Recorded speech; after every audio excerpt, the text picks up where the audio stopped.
60 বছর, 50 বছর, 40 বছর, এই হায়াতটুকু তুমি পাইলা, এই হায়াতটুকু তুমি কিভাবে কাটিয়েছো, শেষ করেছো, একটু বলো। কিভাবে তোমার হায়াত শেষ করলা, হিসাব দাও।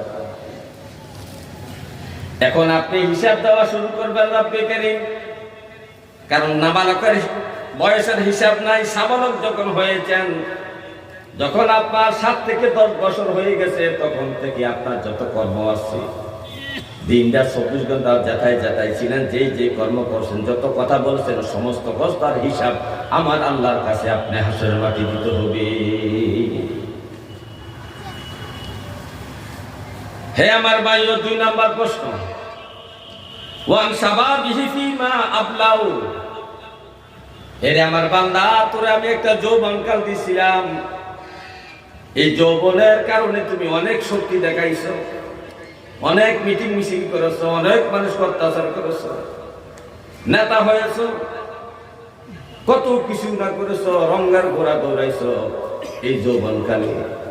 বান্দারে, এই যে তোমার একটা যৌবনকাল আমি দিয়েছিলাম, এই যৌবনকালটা কি কাজে কাটাইছো, কি কাজে অতিবাহিত করেছো, একটু হিসাব দাও। একত হিসাব নেবার জন্ম থেকে মৃত্যু পর্যন্ত, এর মধ্যে মানুষের জিন্দেগির 60 বছরের মধ্যে যৌবনকালটা, এই যৌবনকালটা 30 থেকে 35 বছর, এই যৌবনকালটা কিভাবে অতিবাহিত করছে, 33 বছর কিভাবে সময়টা কাটাইছো, আর একটা হিসাব দাও। কারণ তোমার তখন শক্তি ছিল, শিশুকালে শক্তি ছিল না, বৃদ্ধকালে শক্তি থাকে না, রোগাক্রান্ত হয়ে যায় মানুষ, অসুস্থ হয়ে যায় মানুষ, ইচ্ছা মতো চলতে পারে না, ইচ্ছা মতো খাইতে পারে না, ইচ্ছা মতো ইবাদত করতে পারে না, তাকে বিভিন্ন বাধাগ্রস্ত করে, বিভিন্ন রোগে তাকে বাধা দেয়। কিন্তু যৌবনকালে রোগ হয় না বেশি, অসুস্থ হয় কম, শরীরে শক্তি আছে। এই যৌবনকালটা কিভাবে কাটাইছো, কোন কোন কাজে ব্যয় করেছো, আমাকে হিসাব দাও। 3 নাম্বার প্রশ্ন হইল, ওয়ান মালিহি মিন আইনা ইকতাসাবাহু।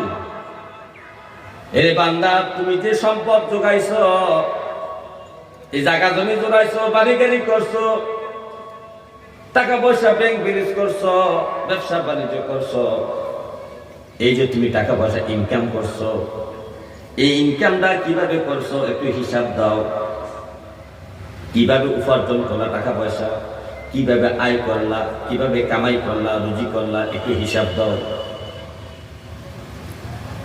তাহলে ভয়ের বিষয় আছে, শুধু টাকা কামাই করলে হবে না।